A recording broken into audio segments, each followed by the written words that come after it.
Okay, guys, so I'm here on the ClassLink page. And as you can see, this is a teacher ClassLink page. So I have something called Teacher Access Center. On your student one, you will have something called Home Access Center. Once you get into Home Access Center, it will look like this. Okay. So on the home page, it's going to list your different classes. It is going to list assignments that were due this week after they've been graded and what your score and what the total number of points available were. We'll also list your current average for the current quarter. If you want to change the week, you can use the buttons at the top to move to a different week. If you want to go to a calendar view, which is going to give you a whole month, and it's going to list all of your classes together on that calendar, you go here. You can then adjust if you want to look at certain assignments, certain types of activities, or just certain classes based on their semester. You can do that all from the home screen. On the attendance screen, it's going to show your attendance for the week based on the colors. For example, the gray colors are Saturday and Sunday. We don't have school that day. Tuesday and Monday of this week, this student either was gone for no reason, had a personal family emergency, had a classroom tardy, had a health extension, no transportation, not excused. So based on the color, you can go down to the key down here and find out the possible reason for that mark on the calendar. If you want to go to another month, you just use the arrows at the top to go back and forth. You can see your weekends typically are going to be grayed out.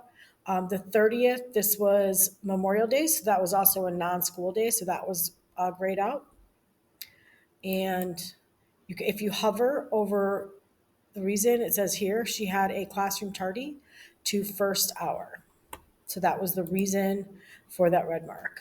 If I go here to a green mark, it was for an appointment. For the blue mark, it was for a school activity for certain hours, etc. So that is how you can examine your attendance. So if a teacher accidentally marks you absent, you can contact them and ask them to correct that. Your classes. When you go to the main classes page, it's going to show all of your classwork for every class for the current quarter.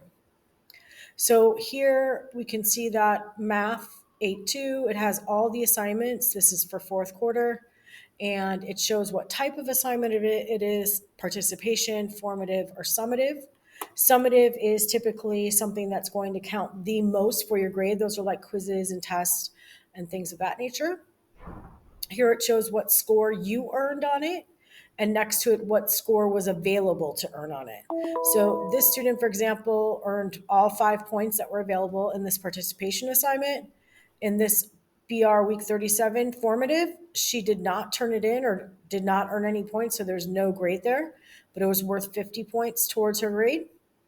And what you'll find is in middle school, we do a weighted grade system.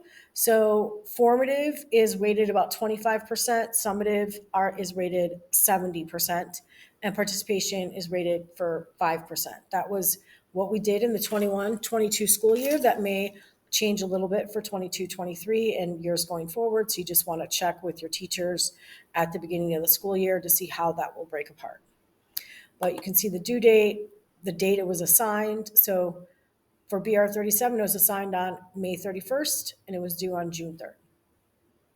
Okay, so that's what that's going to look like from the classwork. And as I go through, I can see every single class in order based on their schedule.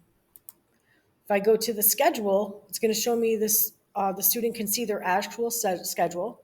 Now you'll notice you can see it lists math twice, then modern American history twice. And that's because it's showing them what their schedule is based on the semester. So here she has math first hour for quarter 1-2, and she has math second hour for quarter 3-4, and down the line. Here she had high school readiness for quarter 1, quarter 2, but for quarter 3, quarter 4, she has PE. And in sixth grade, you may have some quarterly changes based on your elective. It's called the sixth grade wheel, in which case you may have 4 classes listed for a particular time. And you'll see over here what quarter they're assigned to you in. So that's the classwork and the schedule page listed in classes. This is giving you the most detail about your assignments in terms of when they're due, what was your grade on it, what was the available grade on it, etc. Here, all classes, we can change that to just be a specific class and a specific time. And we can print the classwork if you need to. You can go to a full view. So lots of different options on the classes page. The grades page is going to show you what your current grades are and your current eligibility. So your current, or P, is your current period or your current quarter grade. There are 4 quarters in middle school: quarter 1, quarter 2, that make up semester 1, and quarter 3, quarter 4. So your P and your EL are going to match during quarter 1 and quarter 3. During quarters 2 and quarters 4, your P stands for what your current grade is during the quarter. Your EL stands for what is your eligibility grade. And your eligibility grade is an average of the 2 quarter grades put together. And your EL grade is what determines whether or not you are eligible to currently participate in sports or in clubs. We can go further and look at the report card. We've had grades for quarter 1 and quarter 2, which combined to give her first semester grade. And we've had grades for quarter 3. When quarter 4 posts, it will list quarter 4 and a semester 2. It breaks down her tardies and her absences for each of those sections. And if teachers made comments, they're listed as well. And yeah, they're not giving you any more information except the number of the comment. And then they have the comment right down here. So 38 is pleasure to have in class. 103 is good awareness of current events. So that's how your comments play out on your report card. Transcript. You're typically not going to have a transcript in middle school. Transcripts usually come at the end of a school, and they're usually more relevant to high school because you often have to provide your transcripts to college applications, trade school applications, jobs, etc. Test scores. This is where they're going to house every standardized test score you've taken while you're in Rockford Public Schools, whether that be the access test, the MAP test, the IAR test, etc. So as you page through, you kind of have to find what's currently at, because like this one, for example, looks like grade 2. So second grade, it was given on 12 of 2013. So that was, 9 years ago. So that's not the most current score. So you kind of have to pay attention to the dates here and find the most current scores. So that is the grading section. Student support is going to show you discipline.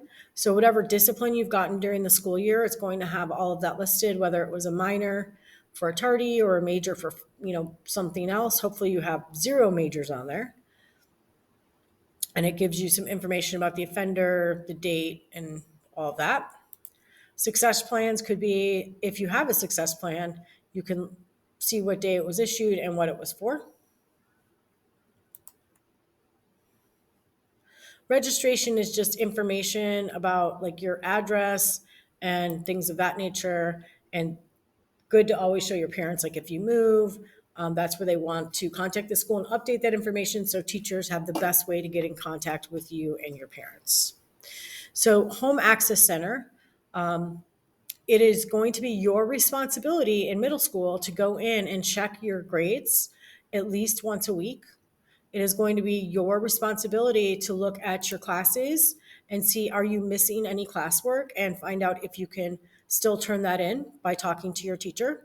Those are going to be your responsibilities in middle school. So we have to be familiar with the Home Access Center and how to get there. Another thing you may need to do is show your parents that. As you can see, they're showing you scores here in total points, but ultimately on your report cards, you're going to get a letter grade.